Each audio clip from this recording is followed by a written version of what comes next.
Salve, salve nação! Nação, vamos embora com mais um vídeo, né, sobre o nosso Flamengo. Domingo agora, né, o Flamengo enfrenta o Corinthians, né, jogando no Maracanã. Corinthians vivendo uma crise tremenda e o Flamengo vivendo um bom momento, né, após uma excelente atuação diante do Fluminense. E um ponto importante, a atuação que o Flamengo teve diante do Fluminense pela Copa do Brasil tem que ser repetida diante do Corinthians. Não vou dizer que tem aquela obrigação, mas a chance de o Flamengo repetir, pelo momento que o Flamengo tá voltando a viver, né, é muito grande. Então, se o Flamengo conseguir repetir a atuação diante do Fluminense contra o Corinthians no Maracanã, a chance do Flamengo ganhar esse jogo e também golear é gigantesca. Óbvio, né, o Corinthians não vive as suas melhores fases aí, nem a zaga do Corinthians, né? Então, o Flamengo, sim, pra mim, tem a obrigação de ganhar esse jogo, né? Eu quero saber a tua opinião. Deixa aqui nos comentários a sua opinião, seu palpite também, né? Meu palpite é 4-1 entre Flamengo e Corinthians. Vai deixando seu like aí, créditos aí a ESPN Brasil. E vamos embora para mais um vídeo. Curiosa para a gente fazer é uma comparação entre o Roger e o Gabriel. O Gabriel não vive a melhor temporada dele, a gente já viu o auge em outros momentos, divide hoje protagonismo com muitos outros jogadores nesse Flamengo, acho que principalmente o Pedro ali na frente, né? Vamos dar uma olhada nesses números do Guedes e do Gabriel na temporada para a gente fazer esse exercício de comparação.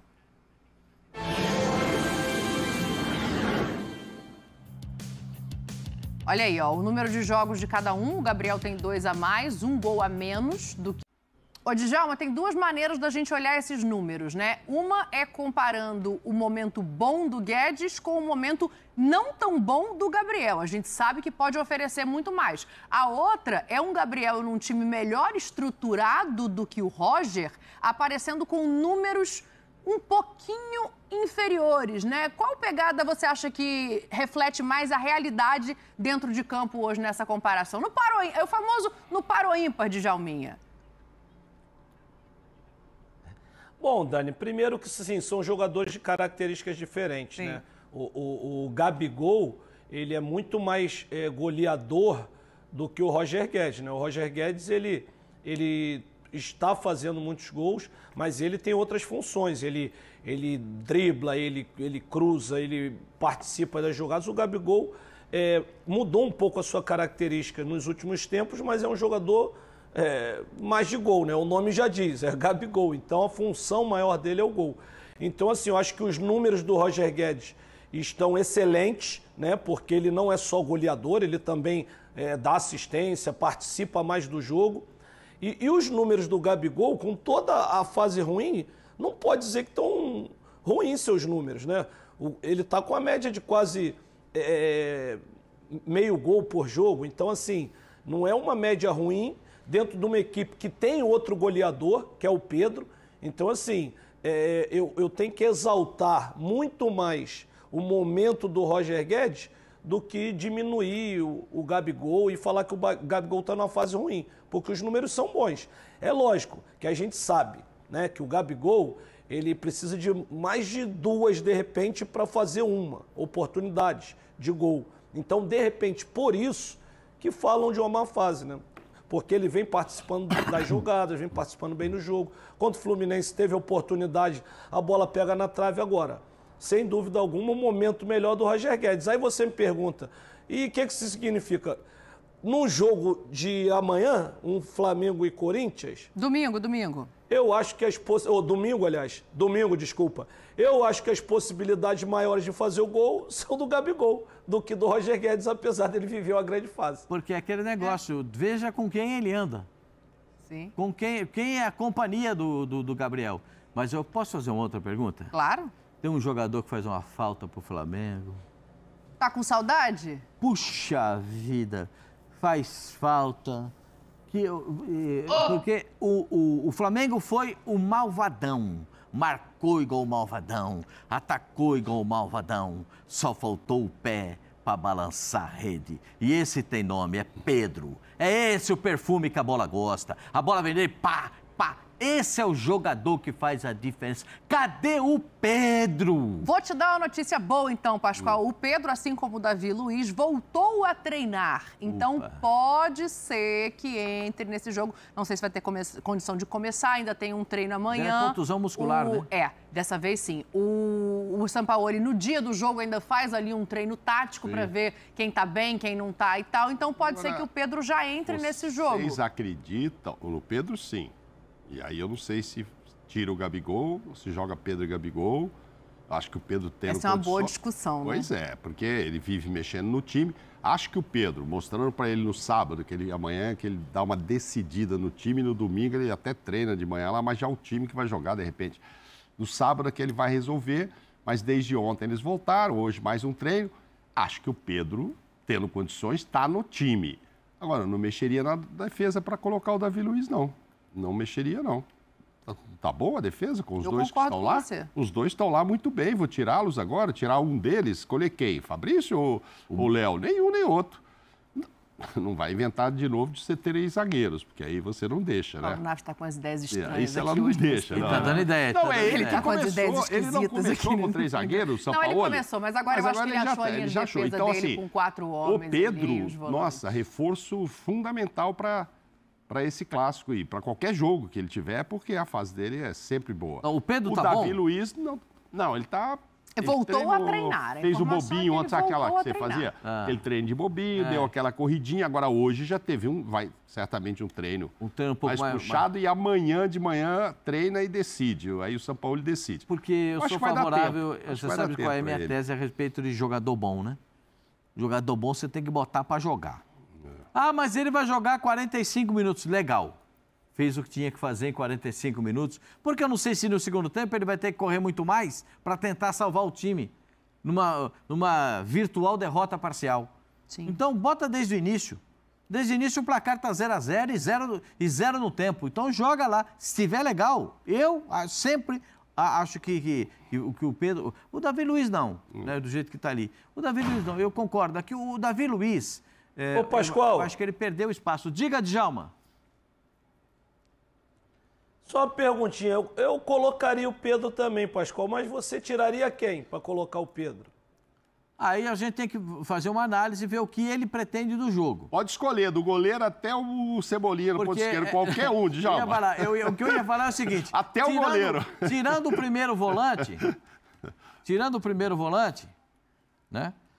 O resto, os outros todos jogadores, do meio para frente, tirando o primeiro volante... E o Arrascaeta, evidentemente. Arrascaeta. Então, tirando o primeiro volante e o Arrascaeta, aí você pode escolher quem vai tirar. Ah, o Gerson.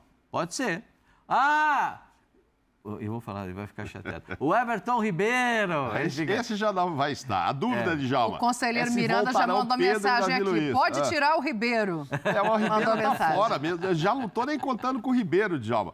Se ele for jogar com o Pedro e Gabigol, não vai ter vaga para o Ribeiro. Vai ser Gerson e Arrascaeta ali e mais 2 lá atrás. Pulgar e Thiago, etc. Ele pode fazer. O Everton já estou achando que está fora. Pulgar e Gerson, os 2 volantes.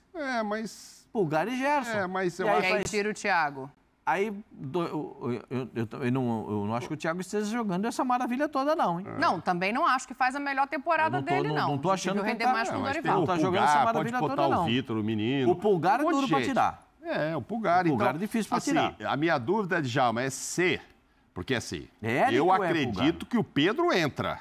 Aí você falou quem sai, não sei nem se é o Gabigol. Aí que a gente vai ver onde é que o São Paulo está com as ideias, entendeu? O Pascoal, ele pediu para ser chamado de Eric. Eric Pulgar, então, a gente acostumou com o sobrenome, mas ele pediu para ser chamado de Eric. Ô, Djalminha, mas para não te deixar sem resposta, o negócio é o seguinte, ele achou ali a gente arrumou 5 possibilidades. Exatamente. Ele arrumou uma proteção defensiva quando ele coloca 2 volantes mais de marcação, né? Não sei se eu mexeria aí se eu fosse o Sampaoli. A minha sensação, a gente viu um jogo só de Gerson e Arrascaeta, é que isso tem que continuar. Vai acabar sobrando para algum Everton. Difícil saber qual.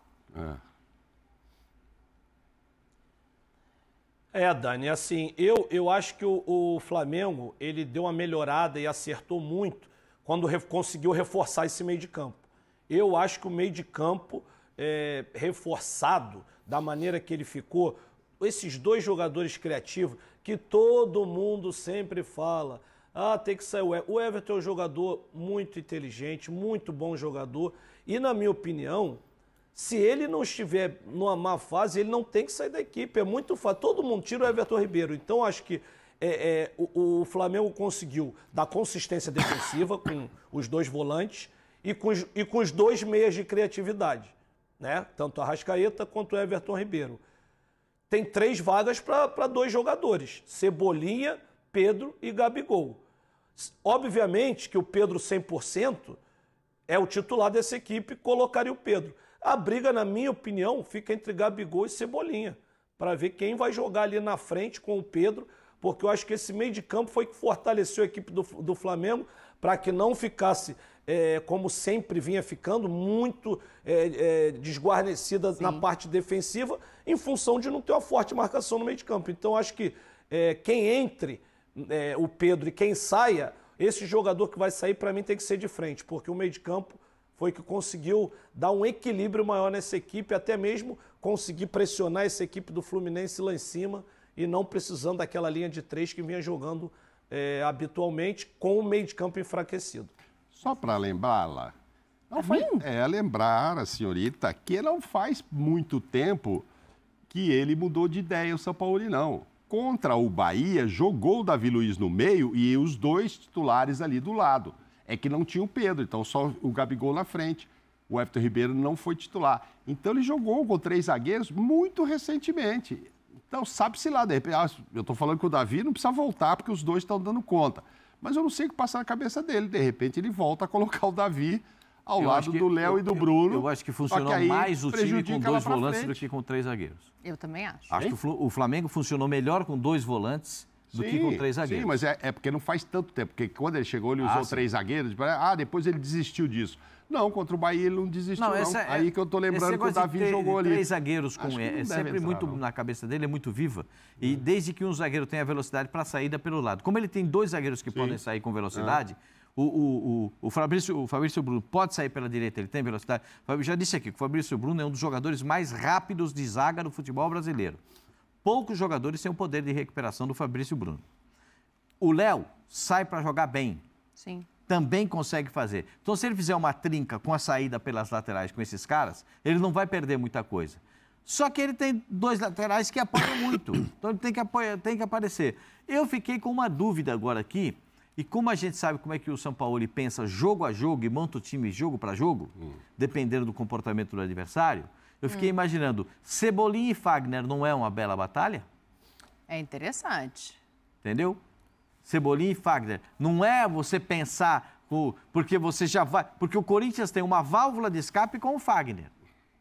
E o Flamengo tem uma vertente pelo lado esquerdo com muita força com o Ayrton e Cebolinha. Sim. Eu estou tentando enxergar o jogo como ele pode acontecer, pensando como os treinadores. Eu acho que essas 2 situações também podem ser balanceadas e, de repente... porque está voltando de contusão, eu não faria isso, mas acho que pode até ser feito pelo São Paulo, de colocar o Pedro para iniciar no banco de reservas, começando com o Gabigol. Agora, o Gabigol tem que, nessa situação, tem que jogar um pouco mais perto da área. Ser o 9. Rapaz, nem a torcida do Flamengo está conseguindo chegar a uma conclusão aqui. O Lemos está falando, o Everton Ribeiro não pode sair nunca, tem que sair o Gabigol. O Emerson Flá, para o Pedro jogar com o Gabi, tem que tirar o Ribeiro. Aí o Mengão Malvadão fala assim, qualquer um tem que sair, tem que botar o Pedro, não importa onde. É Pedro, E aí o Rafael... Foi você é o Mengão Malvadão? Não, é porque eu brinquei com o Djalma dizendo, pode tirar qualquer um, tem o goleiro, ele tá na minha linha. Então ele concordou com você, Mas lembrando o seguinte, eu tô falando 3 zagueiros contra o Bahia, mas não foi um jogo maravilhoso também, né, do Flamengo, não. Ganhou, mas foi ali, né? Mas, eu tô falando, mas não tinha ideia. Não, mas, olha aqui, uma coisa... Se a escalação a gente não sabe, de lado a lado, uma coisa é certeza. Tem um nome que, se passar perto do Maracanã neste domingo... não vai trazer boas recordações de lado a lado. Vitor Pereira deu a primeira entrevista dele desde a saída do Flamengo. Vamos destacar aqui, porque ele fala naquele tom um pouco irônico e acaba envolvendo as duas torcidas desse jogo do final de semana. Olha aí as aspas do Vitor Pereira, ó. Passei do Corinthians para o Flamengo, um clube com 40 e tal milhões de torcedores para outro com 50 e poucos milhões. Descansei muito pouco de um projeto para o outro e paguei um bocadinho a conta. Ele continua. Então, é isso aí, né? Eu concordo com o Pascoal em um ponto.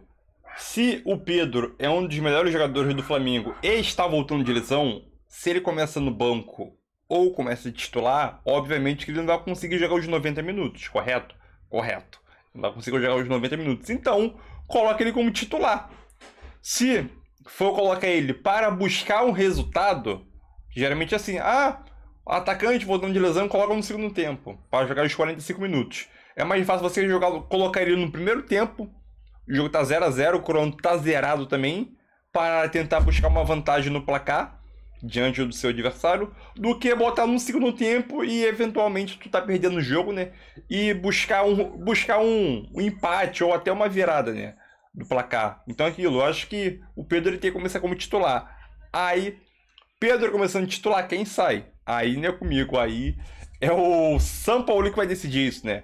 Mas aquilo, o Flamengo joga diante dessa torcida, deve ter aproximadamente quase 60 mil pessoas no Maracanã. E aqui, duelo das duas maiores torcidas, o Corinthians não vive um bom momento há tempo, o Luxemburgo até agora não ganhou. E pela última atuação que o Flamengo teve diante do Fluminense, sim, o Flamengo é amplo favorito desse jogo. Pode acontecer uma vitória do Corinthians no jogo? Pode acontecer, pode, é futebol. Futebol é uma caixinha de surpresa, mas eu acho muito inviável isso acontecer, né?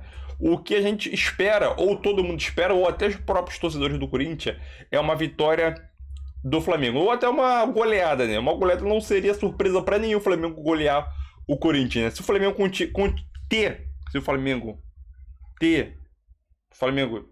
ter o volume de jogo que teve diante do Fluminense na Copa do Brasil, a chance do Flamengo conseguir abrir 1-2-3-0 logo no primeiro tempo é gigantesca, mas até lá, como a gente não consegue prever o futuro, né?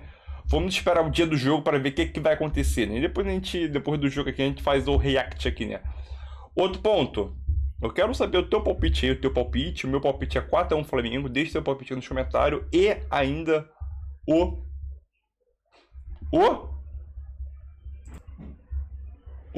like, lembrei o like, deixa o like para me ajudar. Tamo junto e é nóis.